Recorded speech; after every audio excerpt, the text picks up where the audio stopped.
The Hype Show.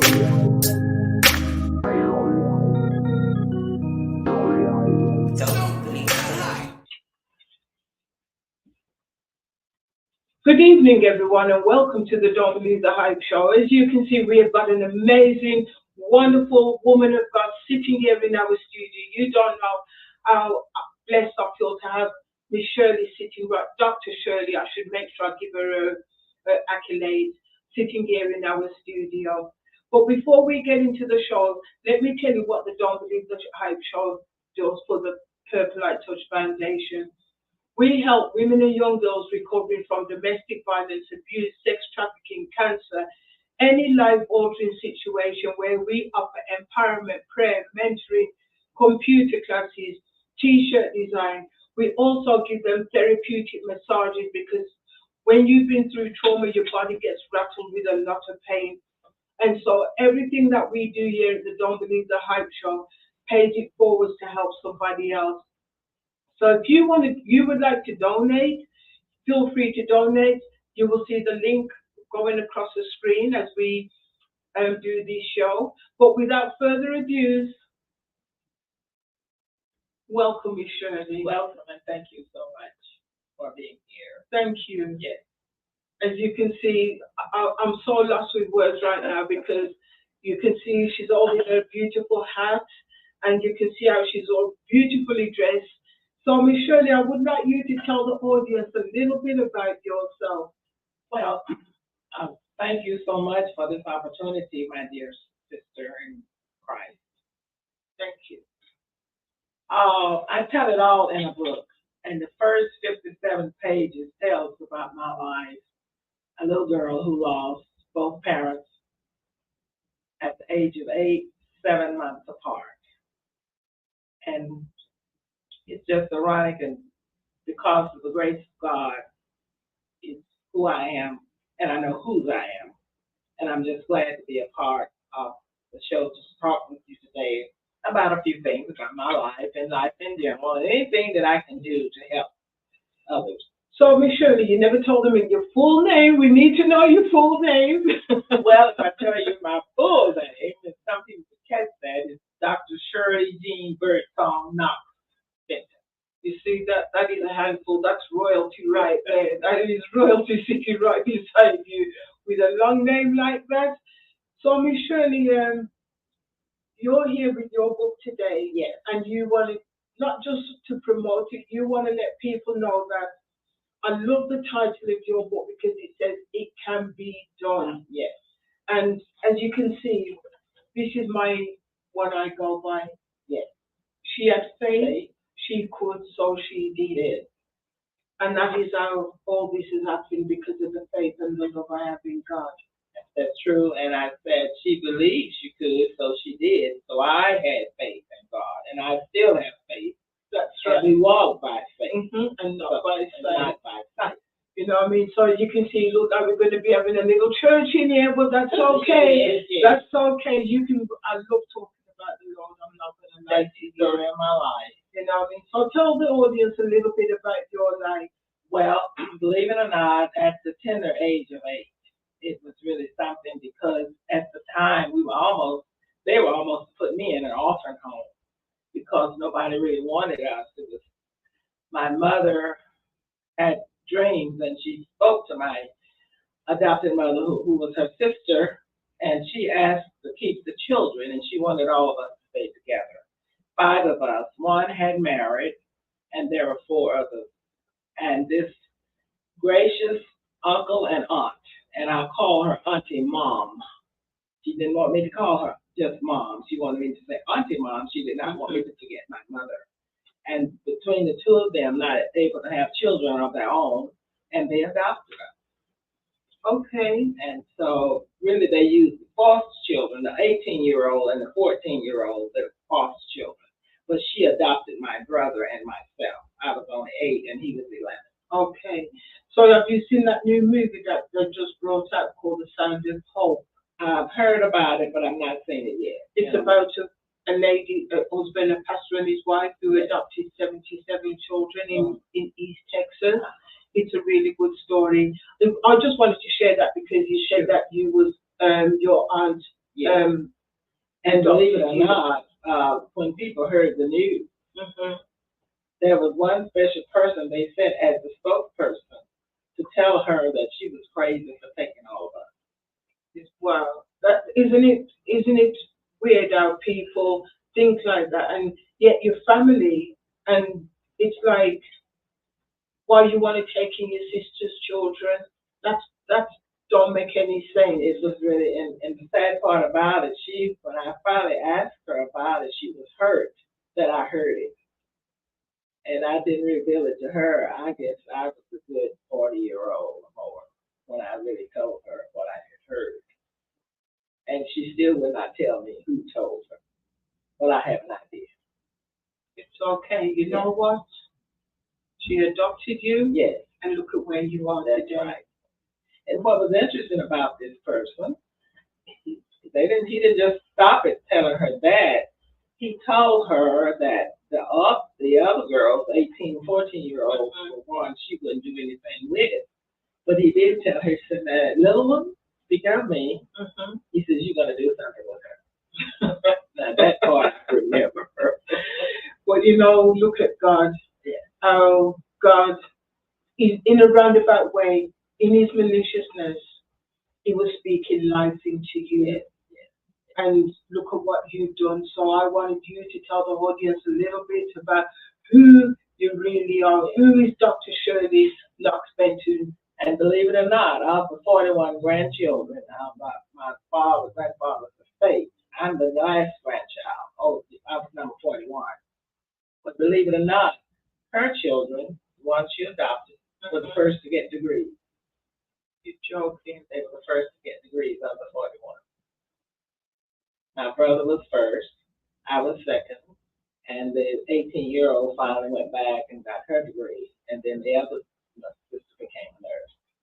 You see, that's why you don't write nobody's children out there. Even if you are in foster care, even if you're adopted, that don't mean you cannot do something great with your life, because God has got something in store for each and every single one of us. And I'm so glad I heard that man say that. He didn't realize he helped me, because I did not want to let my auntie mom down.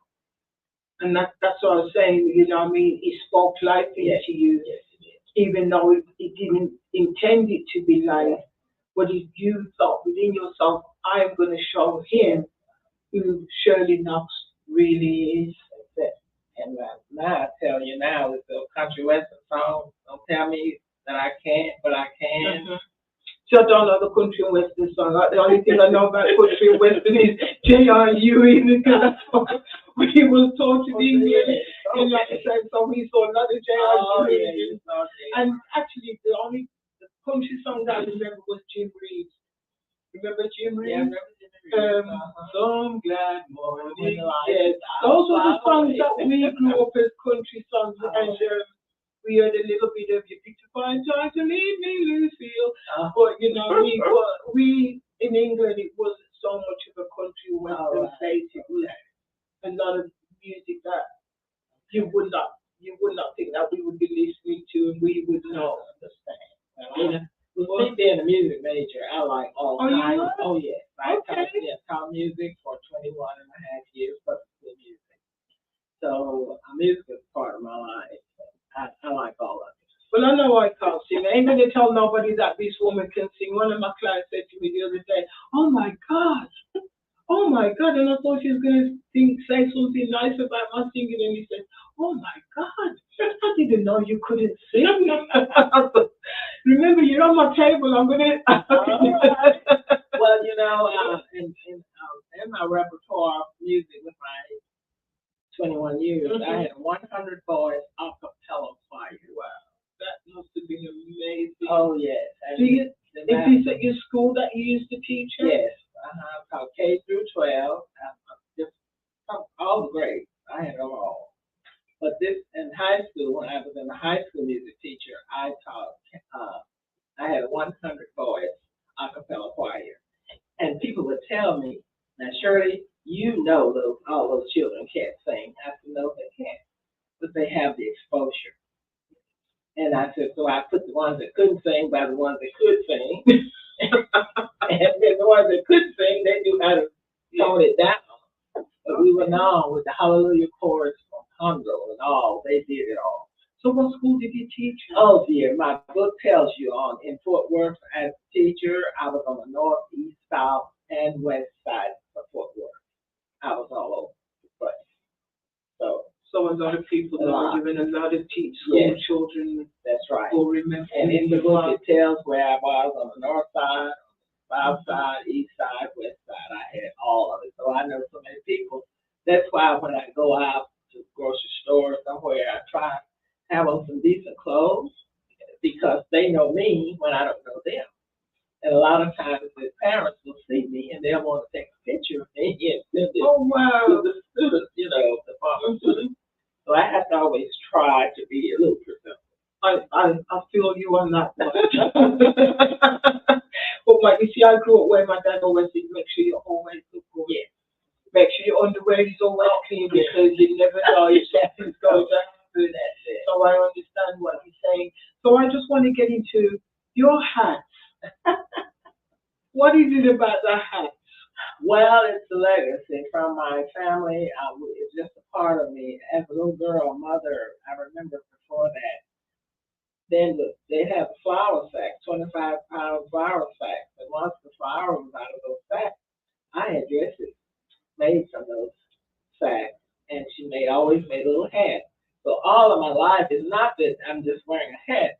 All of my life has been hats have been a part of me. And the rest of the family, you will see. But I do some hat shows. Mm-hmm. I'm a collective hat and unusual hat. Okay. And this particular hat, believe it or not, it's a hat. I just drove up and this hat was in the window. And I had no desires of what I would do with this hat. I just saw this hat and I wanted it.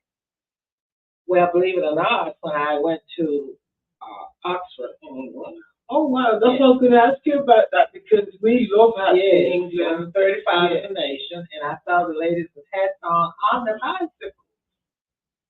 They would be dressed. I could not believe they had on heels, the hat, and they were riding a bicycle. And this is where I got the idea from my cover of my book.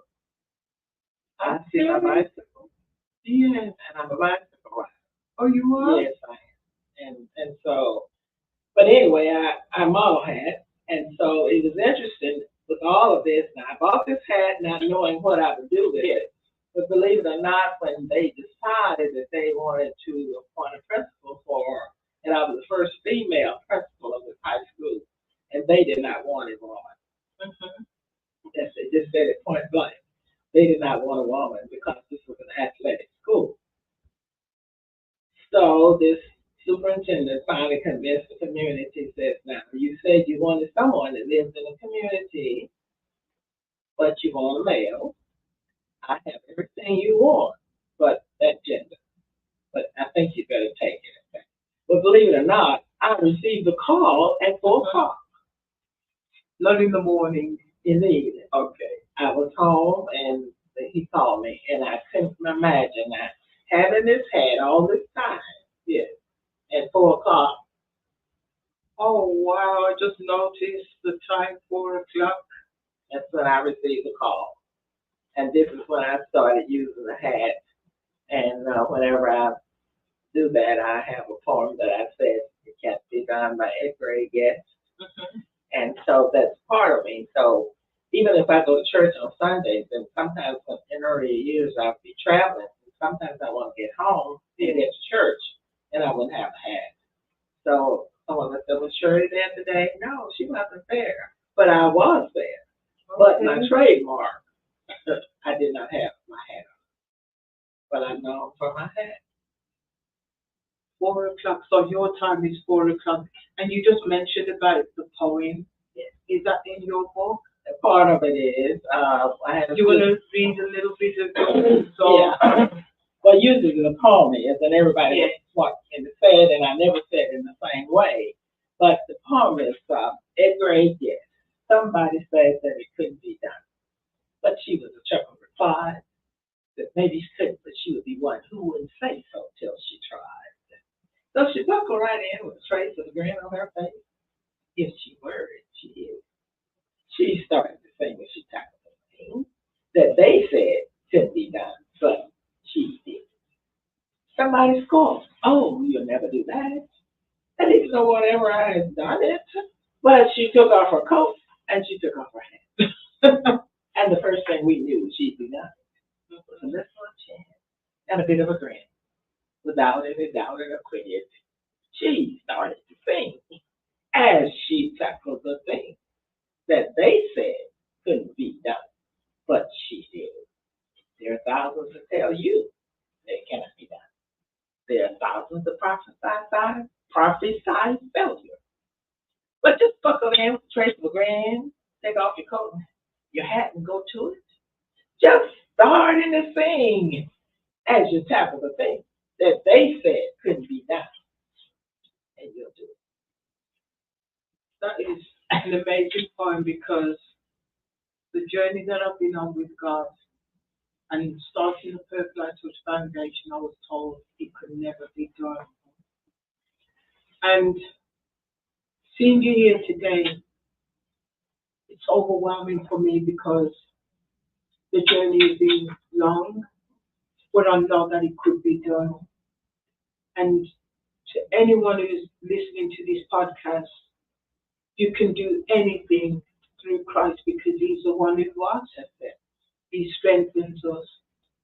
So don't believe that. And you know what I mean? Never. It cannot be done. So that poem, just for that poem alone. May I go forward Mm-hmm. a little farther and tell you that my seniors in high school had to learn this poem. This is one of their requirements.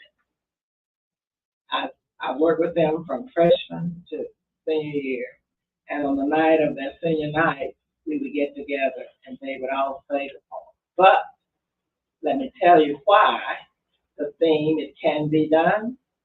And not only after that, not only did I say it can be done, I started saying in class, with class, it can be done.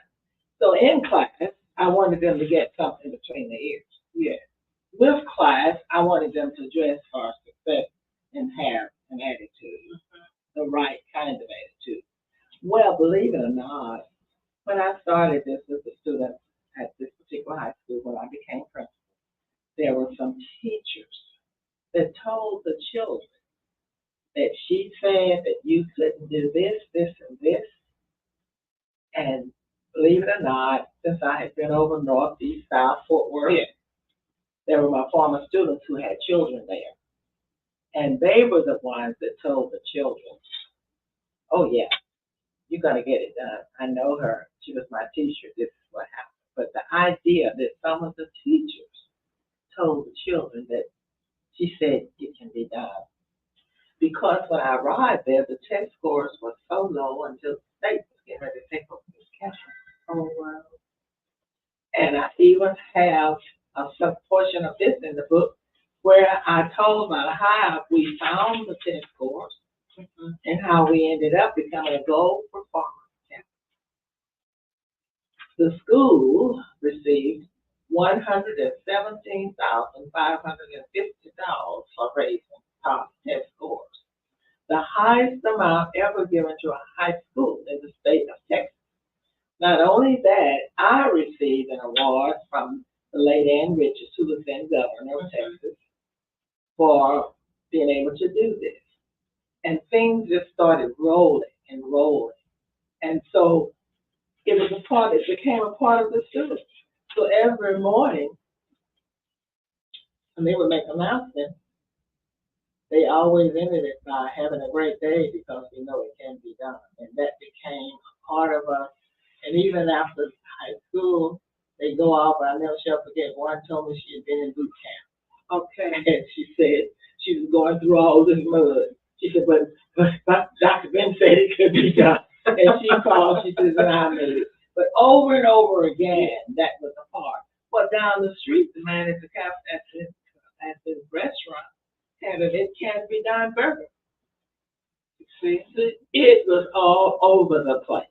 And before they remodeled the school, the motto was on the top of the building. It can be done. So the community bought into it, and we lived that. But the idea that some of those students, of course, those teachers didn't stay long. Because if you haven't got the right spirit to teach a child, That then don't be in that school. That's because a child needs that example. And when I was at school, I remember the one thing my teacher said: "There's no such word as can't." That's it. And that's one of the things that stood in my head. I mean, I'm 61 years old, and that stood in my head. I was about 11 when she said that to me. But believe it or not, this is what I grew up with. We could not tell our adopted mother that can't. And that's where the poem came from. And I had to quote it as a little girl. And believe it or not, I said, when I get grown, I'm never going to say this poem again. That's what, we say. Well, believe it or not, when I arrived at this campus and it was such a disarray, and I was on the floor trying to figure out what, and I looked up to the Lord and I said, "Oh Lord, yes, it can be done." And that was my first prayer when I went in. I went to my knees in that, and I was determined. So how long was you at the school? 12. I was in that building 12 years, but overall 45 years in public school education. 5 years on the state level, working with the state, and then I would visit other schools in the district and all over Texas with the lower scores and all that. That's and bring it out. And have you seen a change now in the school system, or? Yes, I have, and I saw the change coming in 2000, which is very sad because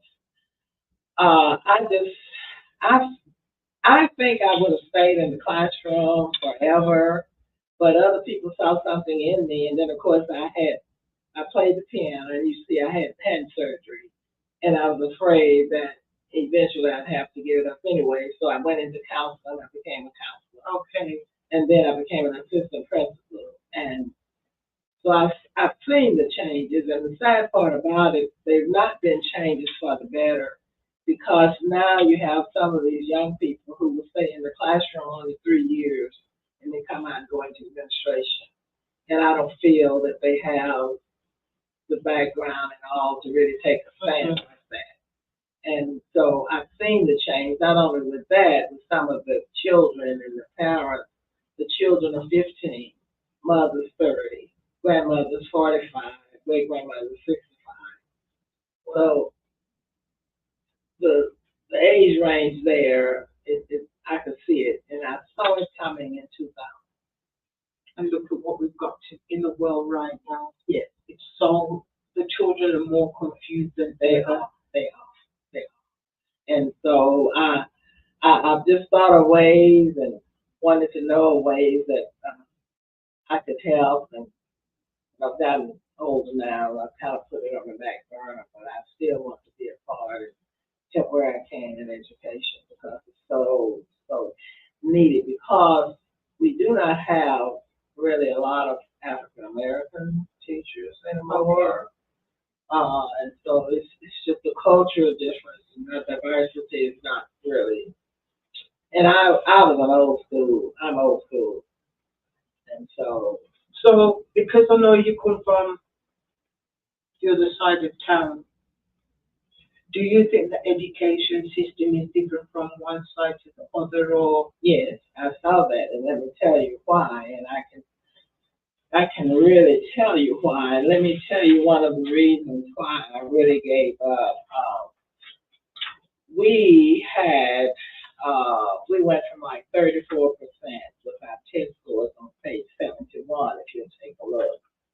And you will see what I found. And you can see the failure rate that was happening there, the students that were tested, and how many passed, and it was just very, very abysmally low. And believe it or not, by the time on page 72, if you look at that chart, when we started in 1994, you see that 95, the reading was 63%, yeah, the writing was 67%, and the math was 39%. But take a look at 2002, 2003. Reading was 90, Writing was 93, math was 89.4. Now, the part that broke my heart is that we needed 90 and above across the board. Yeah. And that part six could have been found, and they would not even go into it to help me find that. But I just dearly believe that had I been on the other side of town, they would have found that. So, yes, and that broke my heart. But even in that, with all of what we had going on this campus, we were still deemed the gold performance campus because of all of the improvements across the board. So would you like, I know that you're not in the school and I know you're up in age and all the rest of it, has anybody even approached you to find out what can you do to make a change? What can you tell us so we can go back and take it to the school? No, and let me tell you why. You know, I'll say it, jealousy, envy, all of those things play a part. And as I said, I was old school, I was very outspoken, and people don't like me. But even if somebody was to say, Dr. Shirley, I've started a school, can you give me some pointers how I can make sure that our students get to the next level? Even if they don't come back and let you get the credit and they can take the credit themselves, because I'm sure for you ain't going to mind because it's about making sure our children get the best education that they can. And believe it or not, I've offered. And nobody came forward, not in this district, but in other districts, yes, I've been called. And I have brought them up to where they were supposed to be. That is crazy. It's very, very, very. And they know that I know what to do, but politics, I'll put it like that. And that's why I try not to ever get into politics because it's, if your face doesn't fit or if you're too outspoken, they can knock you down, they can shut you down, and there's nothing you can do about it. Even if you want to do something about it, they'll bring out the worst dirt on you and try to trash your name, and you know what I mean? So, but like in the world we're living in right now, people don't even care anymore. They can trash your name and you can still sure. And now it seems like everything that's been wrong is right, and right is wrong. That's right. You know, and if you don't fall into that category of helping whatever, you just lost it. And so on the state level, I've offered work. I've been able to do some workshops, but actually to just go into the school and help. Because one of the things that we're going to be doing here is do it as a training ground. If somebody wants to get their GED and learn the life skill, that's what we're getting ready to do. So I even wrote a book on trauma, which my goal is to take it into the schools and see if they will accept it in the schools to teach the children that another way of life. But I really love the title, It Can Be Done. And I've even wanted to get the book over the district and all of the libraries, and I'm not there yet. Do you think you'll be able to do that, or do they think, well? I don't know. When one lady, of course, she's retired, and she was working in this building, and she was able to have that teacher to purchase a book for each child, and I was able at that time to go in and see. But once that lady left, that was the end of that. But I have wanted this book in every school in the district, but that has not happened. So if somebody wanted to buy this book from you, how would they get it? It's on Amazon. And if you look on Amazon, it's under Shirley Knox Benton. You can get it on Amazon, and I'm sure if you're serious, you do keep some in your car, right? Yeah, in my car, and also the Doc Bookshop on there. Okay. They have some books there because we did do a book signing at that store back in February. Oh, this year? Yes. Oh, well, because I know they want me to come there and do a book signing. But I haven't said yes yet because I don't know if I want to do it here, because I would like to do if I'm going to do something extravagant, just like yourself, Yeah. I don't look like this. Yeah. I want to have a meal. I want to have everything that I can sit down and read my books. And what I like about this book, and so many people have said it, The cover is beautiful. it's easy reading. And the cover is absolutely beautiful. I love the color now. Easy reading, and so some people say that once they pick it up, they didn't put it down until the end and all of that. And there was one lady who read my book several years ago, and she was in some organization, and I was able to go to New Orleans and speak for 3,000 people. Wow. And share my story. So let me ask you another question. Do you have any plans of writing any more books? Well, I do and I don't, but in the meantime, I have an invention. And so that has taken up quite a bit of my time. And I don't tell nobody, because at the end of the day, you do not want no one to steal your invention. But the only thing is, everything is in place. I just need an investor. And the problem there is the people that I've spoken with at trade shows, they're not into knowing about. They haven't had the experiences of this invention that I have, so they think I'm just going in the wind. So my problem is finding the right mindset and the right investor for it. You know,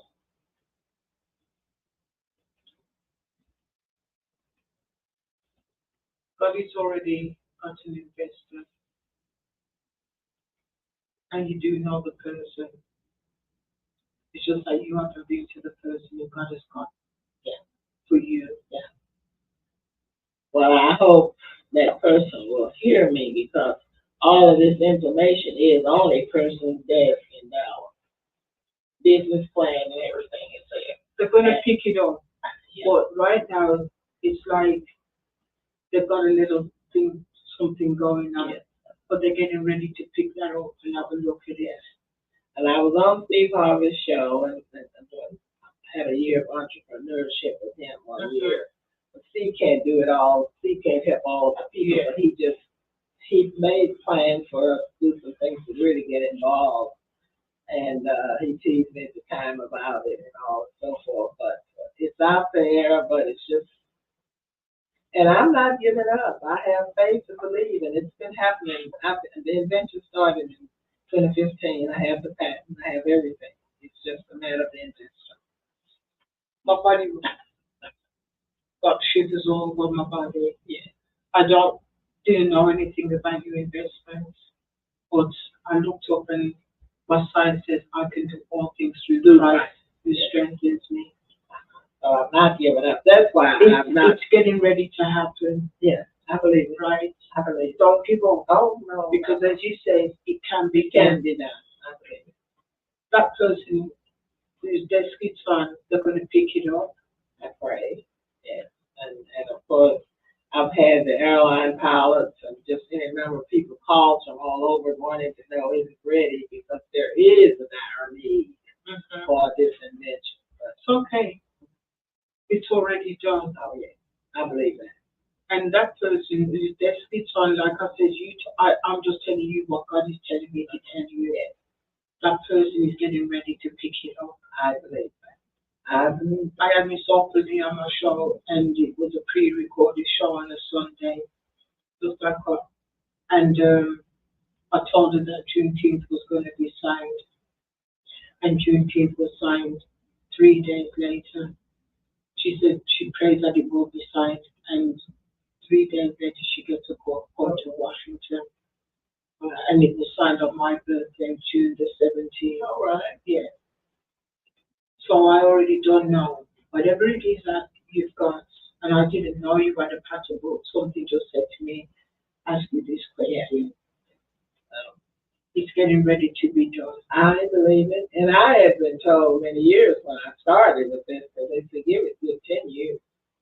So I'm at 2015, and so it's getting ready. Don't worry, no, it's already done. Yeah. Right, just remember me when it's I will.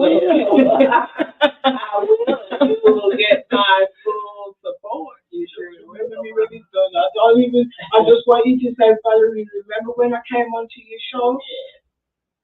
And the same thing I'm doing with my book. I wanted to go for the school board to let them know that I wanted to start the Shirley Knox Benton Scholarship for a deserving senior. And I've done it on my own, sort of giving $100, but I want to expand that too. So I have a lot of things in the word, just trying to help. So maybe we could partner together, because then you can, because Purple Light Church like to give a scholarship. Yeah. There's a lady I said I was going to give a scholarship to, which I'm going to reach out, but last week was a little bit hectic for me, so I'm going to reach out to her, because I believe that if we invest in our children, Sure. then we're doing something to help them, because when we don't give them, how can they give to somebody else? Yeah, and one of the things that I have in my book also I wanted to share, I found about 60 of my former students, and they have put in the book. They're featured in this book about from beginning to 1993. So you see, all you 60 students, I hope you've already brought a book, because your name is in there, Shirley, in Dr. Shirley's book. And they tell, and it's those who believe achieve. And so they tell, and let me tell you, I have them across the board: attorneys, doctors, lawyers, teachers, nurses, you name it. And one told about how she opened her beauty shop and how she used it can be done. And I just, any number of them, I see them now. And that's been the reward for me, to see the fruit from that, that was really planted. I hope that when I get to your age, that I can see the fruit of everything that we've done. And like you can see a beautiful stand. You don't look nothing like on there. You look like two different people. When I'm looking in your book, and I'm thinking, this is never heard. What do you mean? I really wanted another picture, but at the time, that was what we could find electronically. No, this is really, really good. Yeah. But I just want to. Is there anything else you would like to tell the audience before we wrap up? No, I just wanted to, for my students, I just wanted to talk about somebody, or just let you know what they're doing now, and how they said that they're doing and why they're doing it. And one says Education America, and her occupation, she's a food caterer. He's a food caterer now, and he says, my classmates and I get together all the time and state, we see the big picture now, how much you were concerned about our future. These are some of the words that I get that students wrote back and let me know what they were doing.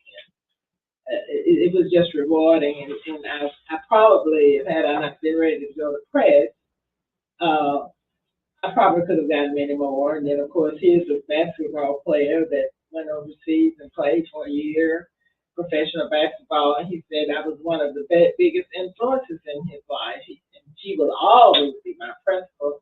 She was and still is principal of principals. Wow. Those are the kinds of things I've received from the former students. So, and of course, I went into a classroom one year and I asked the students to tell me the changes that they saw on the campus, and that's in the book, to tell the changes, how it was. And then I even have the map of where, at the time, we had gang activity. And that's page 60. And the gangs were located on all areas of the school, north, east, south, and west. And believe it or not, they came to school and they gave me no problem.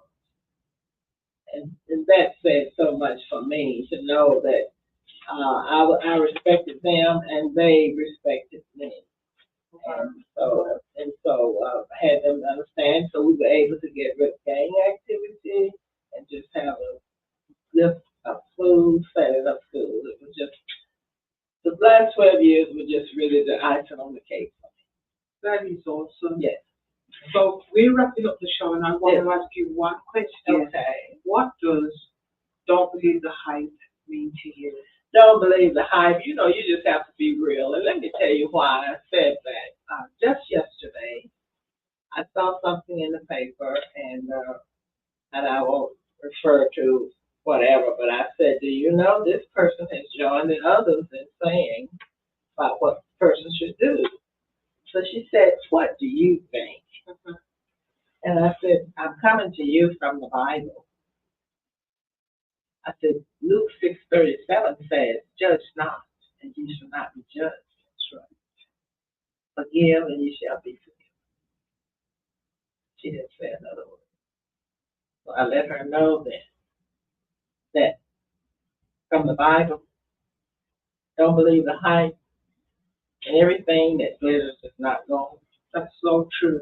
Everything that glitters is not gold. And when you get to the bottom of it and see, that's what I believe. Don't believe the hype. And have that belief and have a positive belief. And you can soar.